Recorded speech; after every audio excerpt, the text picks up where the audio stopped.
The silence after the teleportation was heavier than the weightless gravity of the chamber. For a few seconds, no one moved. Then the first groan of confusion echoed through the high-walled corridors, followed by scattered voices in unfamiliar alien tongues. 33 cadets from 18 different species looked around in a daze. Above them, there was no sky, only a shimmering metallic dome, occasionally pulsing with soft green light. The walls rose at least 4 meters, their surface a dark organic material that rippled ever so slightly, as if breathing. Dax stood still, taking a slow breath through his nose. The moment his boots had touched the maze's surface, his instincts went on alert. Not because he was scared, he had been through enough survival trials already, but because nothing about the environment made sense. The walls looked like a mixture of obsidian and hardened scales. No angles, no markers, no visible tech, and his comm unit was already offline. That meant one thing. This was the final test. A low mechanical chime vibrated through the air, and then the voice of Head Professor Varuth echoed from everywhere and nowhere at once. Galactic Cadets, you have entered the no-exit maze. Your task is simple. Find the exit. No tools, no flight, no interference from outside systems. You have 4 hours. Failure to exit means failure to graduate. Begin. The chime ended, and then the maze shifted. Not a violent tremor, not an explosion, just a subtle pulse beneath Dax's feet and a soft sliding sound, as if sections of the wall were gliding silently into new positions. One of the reptilian students cursed in his native tongue and began running. Another student, a tall avian female named Kalari, flapped her wings instinctively before realizing the rule on flight suppression was active. Her wings drooped. Within minutes, chaos unfolded. Cadets were separating, shouting names, bumping into corners and dead ends that hadn't existed seconds earlier. One insectoid species tried to scale a wall, only to be thrown off by a static discharge. Dax didn't move. He crouched and pressed his palm flat against the ground. Warm, slightly vibrating, not random. The maze was alive, maybe not sentient, but responsive. He turned and walked calmly toward the first corridor on his right. He didn't run. He didn't call for anyone. This wasn't a team exercise, and besides, shouting wouldn't help in a structure that clearly reshaped itself based on noise and movement. The corridor curved slightly to the left, then again, then split into 3 different paths. No symbols, no color changes. Just the same dim gray-blue hue reflected off the walls. He looked up. No ceiling overhead, just that far-off shimmering dome. Too high to jump, too smooth to climb, at least with bare hands. He exhaled slowly and backtracked. Every 10 steps, he made a soft scratch mark on the wall with the edge of his boot. The scratches stayed visible, though they appeared to shimmer, like the wall was reluctant to keep scars. After 20 minutes, Dax had passed 4 cadets. All looked disoriented. One, a bulky 4-armed brute from Yarth Prime, was pounding his fists against a wall, shouting something about circles and traps. Dax nodded at him silently and moved on. If he was right, the maze wasn't designed to punish, but to observe. It wasn't about escaping faster. It was about how each cadet tried to escape. He began noticing patterns. Every 6th junction repeated a left bend split. Every 3rd wall had a barely perceptible hairline crack shaped like a curve. The air changed slightly at those spots, more humid. A vent system? He licked a finger and held it up. Wind direction. It was faint, but present. That meant airflow. That meant a possible central chamber. And if there was airflow from somewhere above...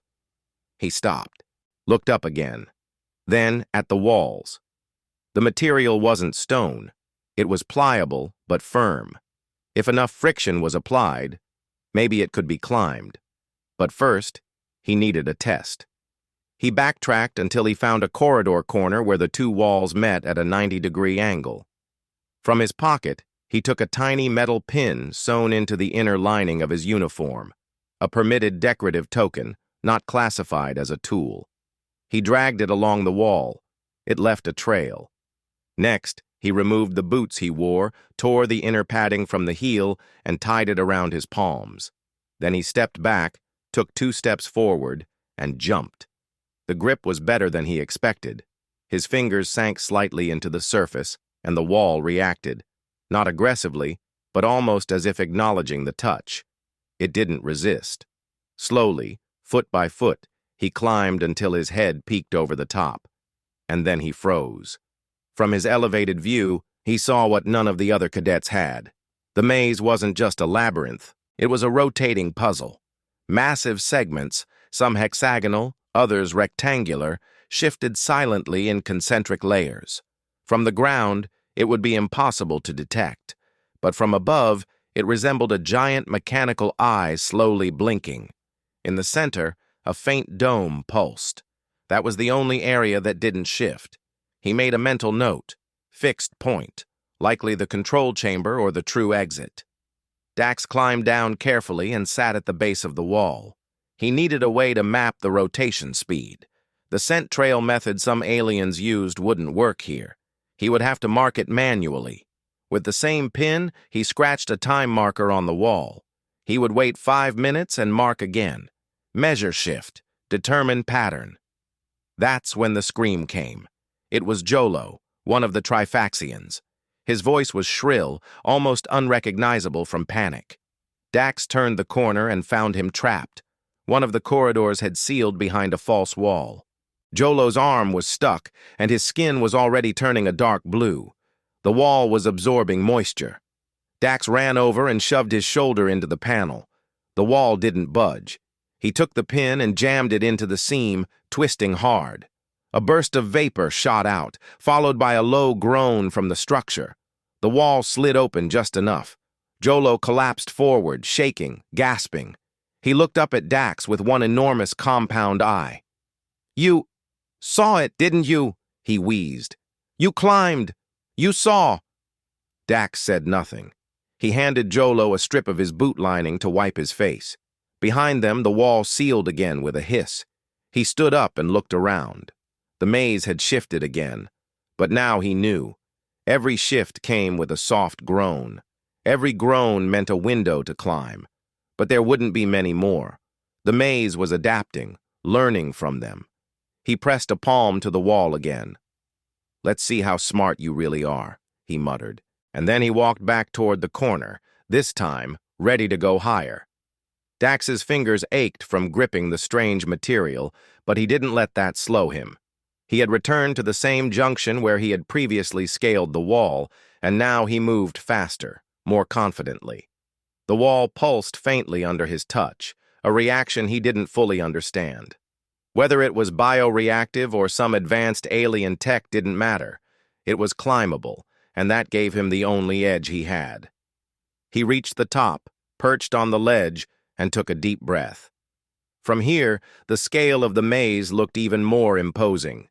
Hundreds of walls slowly shifted, aligning and misaligning like the inner workings of an ancient, patient machine. He sat cross-legged and focused, counting the time between rotations, the direction of wall segments, and the timing of corridor closures. The maze wasn't random. It followed a rhythm. He retrieved a sharp-edged shard of mineral he had pocketed earlier and began carving simple shapes onto the stone panel beside him. The grooves weren't deep, but they were enough to track the sequence. Each line represented a shift. Every third mark, he added a tick below to note when the fixed center rotated a full circuit relative to the maze rings. He realized the maze worked in layers. Outer segments moved independently from the inner ones. The only way through would be aligning at the right moment and knowing which layer would open which gate. Jolo called to him from below. "Is it changing again?" Dax nodded without looking down. "Not yet. You've got maybe 3 minutes." Jolo hovered beneath him, watching with a mix of admiration and confusion. The Trifaxian rubbed his bruised arm, then paced in a small circle, mumbling calculations under his breath. He was no longer panicking, just trying to understand. Dax appreciated that. The maze wasn't meant for brute force. It was meant for calm, strategic observation. Using fragments of dust and stone, Dax drew a crude diagram of what he believed was the path to the center. 4 main rotations would be required. Between each, a vertical climb to a fixed junction point would provide a new observation angle. It wasn't perfect, but it was a start. He scratched the estimated shift times beside the diagram and etched a new symbol, his own mark, into the wall above the drawing. A circle with 3 lines cutting through it diagonally. If he didn't make it, maybe someone else would see it and understand. He descended and landed lightly next to Jolo. "I need tools," he said, "but not tech." Jolo's antenna twitched. "What kind of tools?" "Anything stiff, flat, and light. Something to sketch, something to wedge, something to measure." Jolo tilted his head. "You want to draw a map?" Dax didn't answer. He just looked up and let that be his confirmation. Jolo reached into his outer mandible pouches and pulled out a narrow strip of molting chitin. It was hard, translucent, and surprisingly flexible. Dax took it and nodded. Then he pulled off the metallic clasp from his uniform sleeve and bent it into a hook. He found more mineral dust in the corner of the wall joint and packed it into a scrap of cloth torn from his inner shirt. The maze had rules, but none said anything about using your environment. He began walking, not fast, not aimless, deliberate. Jolo followed at a distance, cautious but curious. After passing 3 identical junctions, Dax stopped. "This is it," he said. He climbed again. This time he carried his tools in a bundle tied around his belt. At the top, he began sketching more accurately. Using the chitin as a ruler and the mineral dust as chalk, he mapped out the visible topography.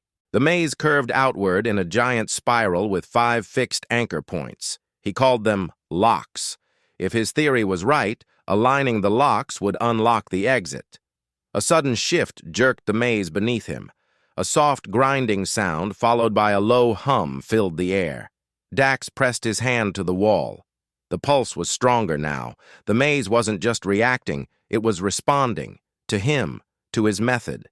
He marked the rotation and quickly slid down. Jolo waited below. "You felt that?" Dax asked. Jolo nodded. "It likes you?" Dax frowned. Number It noticed me. He stared down the corridor. The walls ahead were unfamiliar.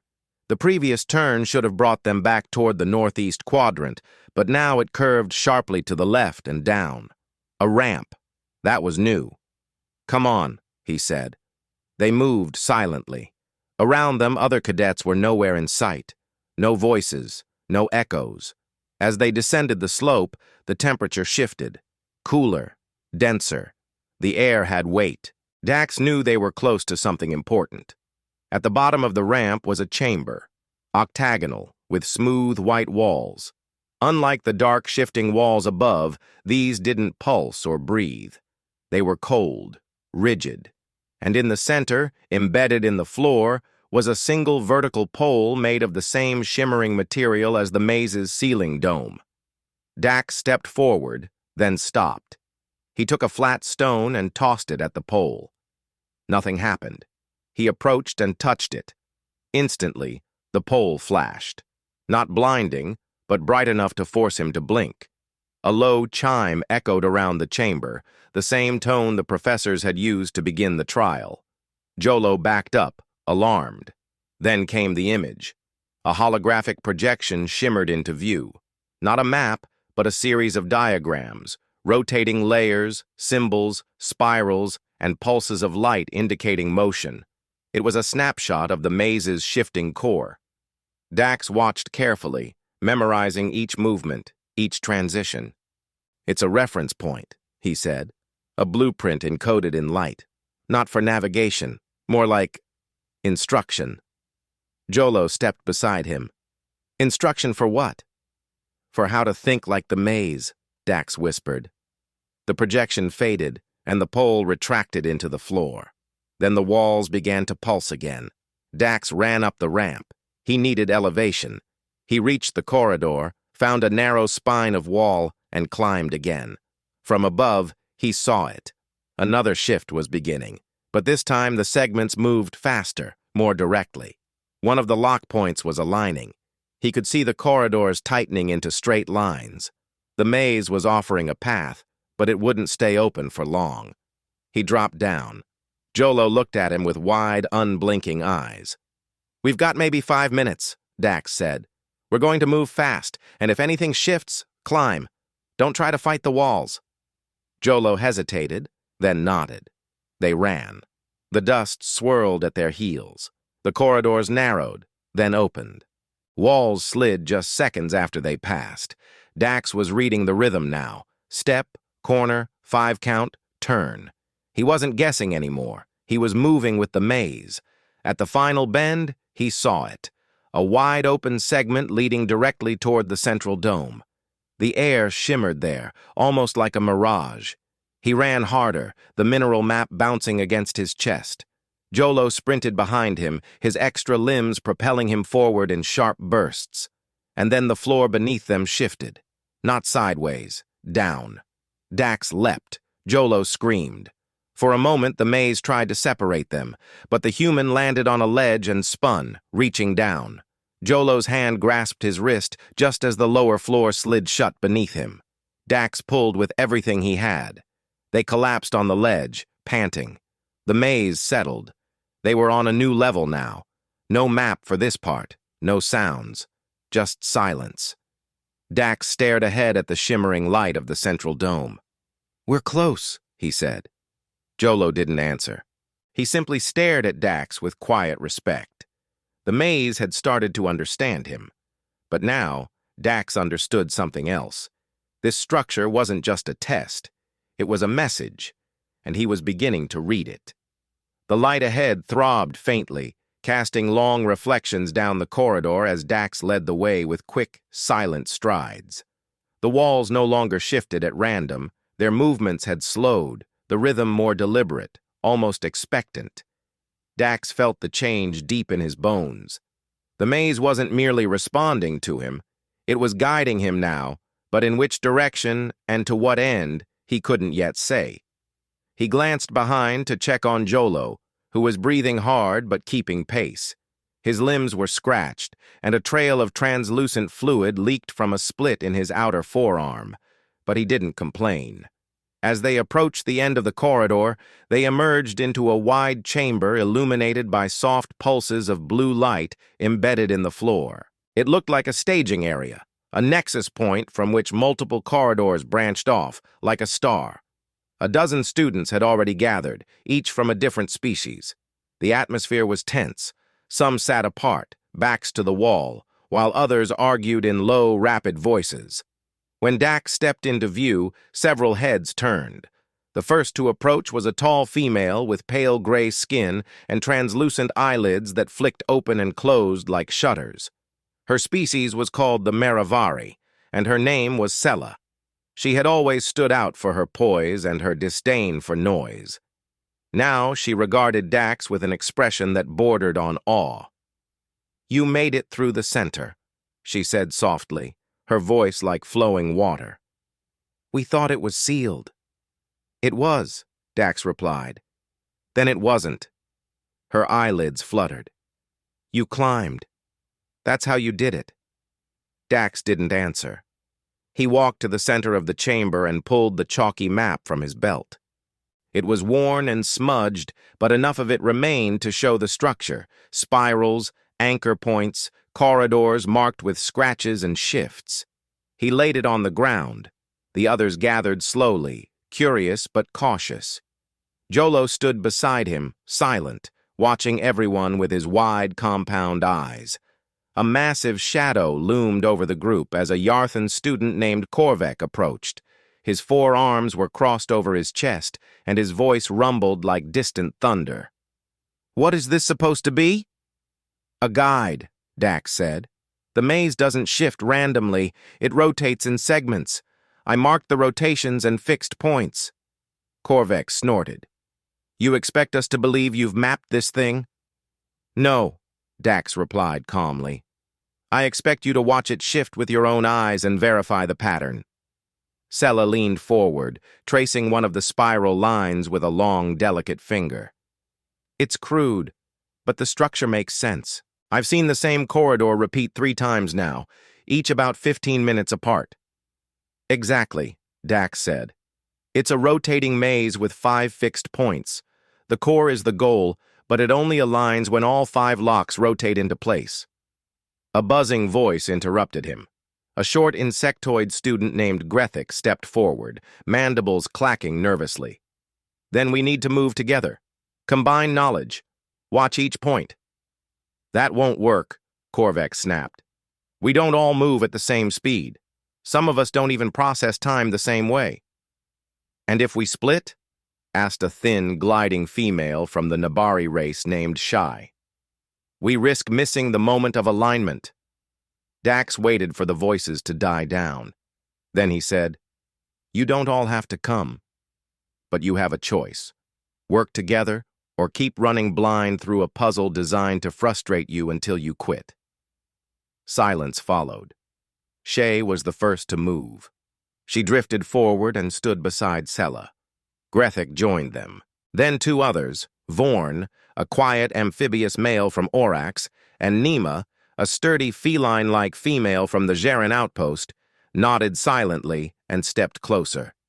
Korvek growled, his upper arms clenching. I don't follow weaklings or guesswork. I'll find my own way out. No one's stopping you, Dax said without emotion. Korvek turned and stormed off into a corridor that immediately pulsed red and sealed behind him. The group stared, and for a moment no one spoke. He'll be fine, Sella murmured. The maze doesn't kill, it waits. Dax knelt and began redrawing the map more clearly, using the chitin strip as a ruler and charcoal he scraped from a scorched section of wall. He outlined the rotation angles, marked estimated shift times, and plotted a route that would put them in position near Lock 3 in under 20 minutes. We'll move in pairs, he said, 2 at a time, every 2 minutes. That way, if the maze targets a group, the next ones can adapt. Sella nodded. Efficient. Grethik raised a hand. What about sound? It's been reacting to speech. Stay silent once inside the corridor, Dax said. Only hand signals. He took the first pair through himself, leading Jolo toward the right passage. The corridor pulsed gently as he entered, but didn't shift. He could feel the change in the air, like the maze was holding its breath, waiting to see what he would do next. He didn't run. He walked slowly, confidently. The walls remained still. Behind him, Jolo mimicked his movements precisely. They reached the junction point at Lock 3 with 2 minutes to spare. The intersection was wide enough to crouch comfortably, but not much more. Dax climbed again, quickly mapping the angle of the walls. He could see the next segment beginning to rotate. He etched new lines into the side panel and climbed down as Sella and Shay arrived. The 4 of them waited in silence. Then came the vibration. Not sharp, not aggressive, but strong. The floor vibrated, the walls flexed slightly, and a chime rang through the structure. A corridor ahead opened, one they hadn't seen before. A tunnel of light, straight and unmoving, pulsed with a steady rhythm. It's the passage, Shay whispered. No, Dax said. It's the bait. He walked forward and peered into the corridor. The walls didn't breathe. The air didn't flow. It was a trap, a false path designed to mimic the real alignment. He turned to the others. The real alignment is 2 layers above. That's the passage we need. This one ends in a loop. How do you know? Sella asked. Because it didn't cost us anything to find it. That silenced the group. Dax pointed to a narrow vertical seam in the wall to their left. That will open in 2 minutes. The real path requires effort. This one just wants to be chosen. They waited. Right on cue, the seam split and formed a narrow ramp upward. Cold air rushed through. Dax climbed first, the others close behind. As they ascended, the maze seemed to hum, a deeper, lower tone that resonated in their chests. The walls no longer pulsed. Instead, they shimmered with a pale iridescence. At the top of the ramp was a platform overlooking the central structure. From this height, they could see the dome more clearly. A crystalline orb rotated slowly at the apex, emitting thin rays of pale gold light. Dax stared, transfixed. The orb wasn't mechanical. It looked alive. "We're not just solving a puzzle," he said. "We're interacting with something ancient." The others gathered beside him. The rotation was accelerating. "We're almost aligned," Dax said. Then the dome pulsed, once. A voice, low and emotionless, spoke from nowhere. "You have reached the threshold. One test remains." The platform beneath them shifted and began to descend. The maze wasn't done, and Dax knew the hardest part had just begun. The platform sank in complete silence, the walls shifting around it without a single scrape or creak. The descent wasn't fast, but it felt unnatural, as if the maze had peeled away a layer of itself to reveal a part long buried. Dax stood still, his fingers twitching slightly against the hilt of the broken clasp at his belt. Jolo stood to his left, Sella to his right, while the others fanned out around them, staring at the encroaching dark ahead. No one spoke. The golden light from the crystalline dome above was now a memory, hidden far above by closing walls that pulsed one last time before sealing tight. When the platform came to a stop, the new chamber revealed itself. It was nothing like the upper levels. Here, the architecture was curved, organic, almost fluid. The air smelled of copper and ash, and faint threads of static electricity moved through the air like strands of silk. The floor was translucent and pulsing slightly beneath their boots, and the walls were embedded with shifting glyphs that didn't stay still long enough to be read. Dax could feel something in his chest, an ache just beneath the ribs. It wasn't fear. It was pressure, like the air itself was pushing inward. A voice, no longer mechanical but low and resonant, filled the chamber. "You have come through pattern and intention. Now you must face reflection." A ring of light spread from the floor beneath Dax's feet and encircled the entire group. The wall ahead split open without sound, revealing a long, arched hallway lined with mirror-like panels on both sides. The surface wasn't glass. It shimmered with movement, like fluid mercury held in place. Dax stepped forward cautiously. Jolo followed, his antennae drawing back tight against his skull. Sella hesitated, then entered with a soft, deliberate step. The hallway responded. As Dax moved farther in, the reflections began to shift. The image in the wall no longer mirrored him. Instead, he saw himself from behind, then from the side. In another panel, he saw his younger self, barely 14, hands trembling as he stood before the entrance to the Earth Defense Cadet Training Academy. Another reflection showed him covered in ash, his eyes empty, standing over the ruins of a burnt-out structure he recognized too well. He stopped walking. The maze was showing memories, no choices, the moments that had shaped him. "You don't have to look," Sella whispered beside him. "Yes, I do," he replied, his voice lower than he intended. Jolo let out a strangled noise. He had dropped to his knees, his compound eyes darting between 3 different mirrors, showing what looked like his hive being swallowed in flame. He reached for the wall, but the image rippled and vanished. Dax turned his attention to the end of the corridor. A large doorway stood there, framed in flickering white-blue light. But the floor between him and that doorway fractured suddenly, dividing the path into 5 separate trails. Each trail was lined with shifting obstacles, illusions, puzzles, and distorted reality. A whispered instruction echoed around him. Each must pass through memory. Each must act. Sella inhaled slowly. "It wants us to move alone." Dax nodded. "This is where the maze tests who we really are." He stepped toward the path that had revealed his childhood. As soon as his foot landed, the corridor sealed behind him. The temperature dropped. The light dimmed. Ahead, the reflections sharpened. He found himself in a perfect replica of his childhood bedroom. The floor creaked beneath his boots. A blanket he hadn't seen in 10 years lay folded on the edge of the bed. The walls were plastered with Flight Academy posters, hand-sketched maps, and notes scribbled in human script. A single datapad sat glowing on the table. He picked it up. The screen displayed a single sentence. "Would you abandon who you were to become who you must be?"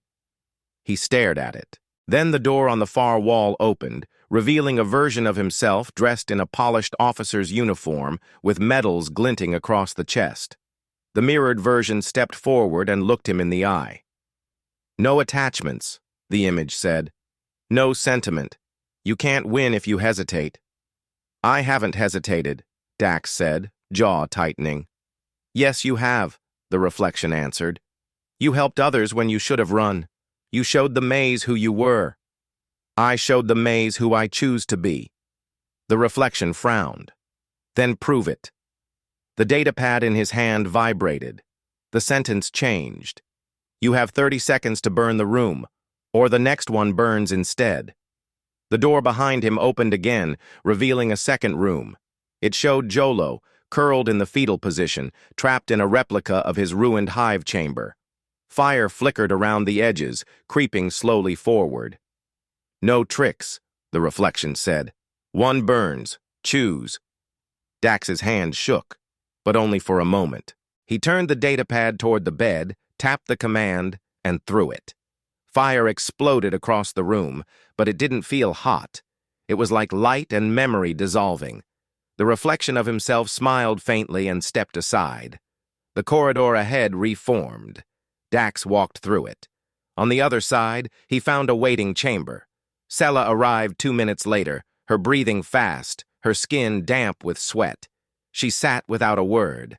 Then Jolo appeared, stumbling, his limbs weak, his chest heaving. He collapsed beside them. The others came through slowly, each one different, some silent, some trembling, one even weeping softly. The voice returned. This time, it was soft. "You have acted.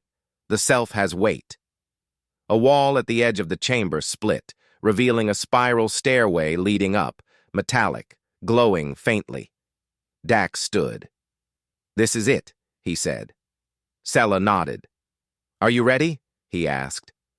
Jolo looked up at him, and for the first time since they had entered the maze, he smiled. "Now I am." Together, they began the final ascent. The spiral tightened around them, but the pressure lifted. The maze no longer resisted them. It watched. It waited. And Dax, now certain of his own mind and the path ahead, didn't look back once. The spiral staircase narrowed with every step, not in width, but in presence. Dax could feel the closeness of the walls even though they didn't physically touch him. The structure didn't hum or pulse anymore. It was quiet now, reverent, as if the maze had gone still to let him pass. He climbed steadily, leading Jolo and Sella through the narrowing path. His muscles burned, not from exhaustion, but from a rising tension he couldn't name. It wasn't fear. It wasn't pressure.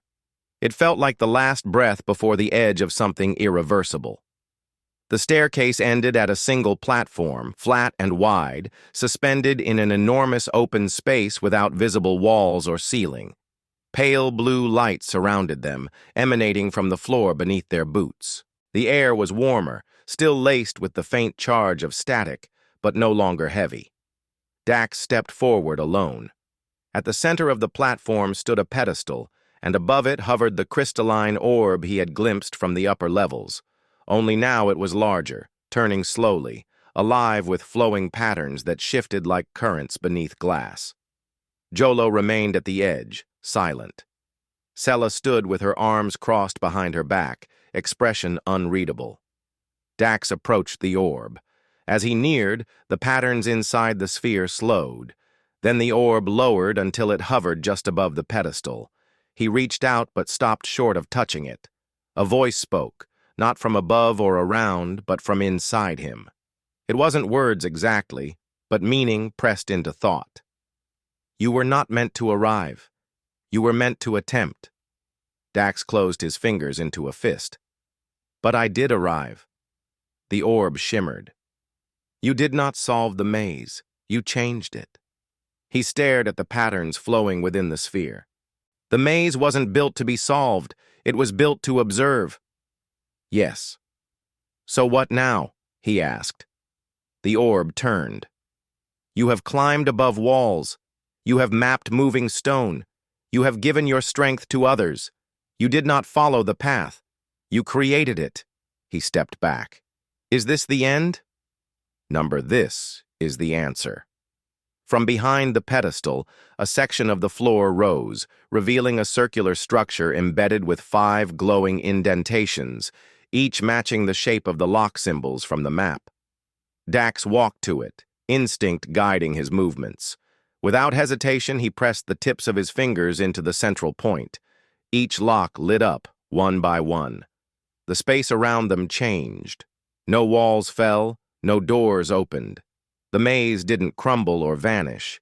Instead, it unfolded, each layer peeling back like the petals of a vast mechanical flower. Corridors straightened, dead ends smoothed into open causeways. From above, the once twisting nightmare of a structure became a perfect spiral, flowing outward in symmetrical arcs. The pulsing light turned golden, warm, alive. A ramp lowered from the platform. Other cadets began arriving, stunned, silent, wide-eyed. Vorn, Nima, Grethik, Shay.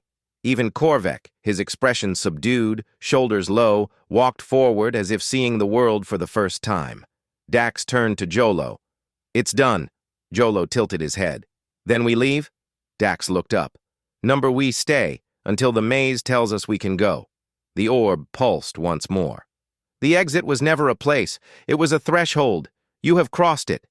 A flash of light surrounded them, brief, blinding, then gone. Suddenly, Dax stood back in the original teleportation chamber. The same smooth, metallic floor, the domed ceiling above, the soft green light. But now the walls were open, and faculty members of the Galactic Academy stood waiting. Head Professor Varuth was at the center, his robes darker than before, his arms folded, his expression unreadable. One by one, cadets reappeared in the chamber.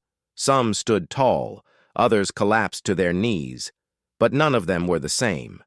Varuth's voice echoed across the space. This was not a test of escape.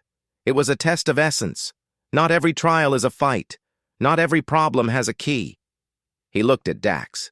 Cadet of Earth. You were not expected to alter the maze. You were expected to endure it. Instead, you redefined the end. Dax said nothing. Varuth's eyes narrowed slightly. Would you do it the same again? Yes, Dax answered without pause. The professor gave a short nod. Then you are ready. A small badge of light appeared in the air before Dax. It shimmered for a moment, then solidified into a symbol, a circle intersected by 3 diagonal lines. The mark he had carved into the wall. The maze had remembered. He reached out and took it. It was warm. As the other cadets received their own tokens, none quite the same as his, Dax stepped away and looked back at the place he had emerged from. There was no doorway, no trace of the staircase, only a faint shimmer in the air. Sella joined him. What did it tell you? He watched the light flicker once more. That the maze doesn't end. It just stops being a maze once you understand it. Jolo stood on his other side, arms folded over his chest, quiet as always. It changed us. Dax nodded. And we changed it. Varuth raised his hand once more. This day marks the rise of a new understanding, not only among our cadets, but among our traditions. The maze no longer belongs to mystery. It belongs to those who see beyond walls. As the light dimmed and the chamber doors opened to release them into the wide corridors of the academy, Dax didn't look back. He didn't need to. The maze was behind him, but it was also within him now. Every corridor he walked after this would be shaped by what he had done.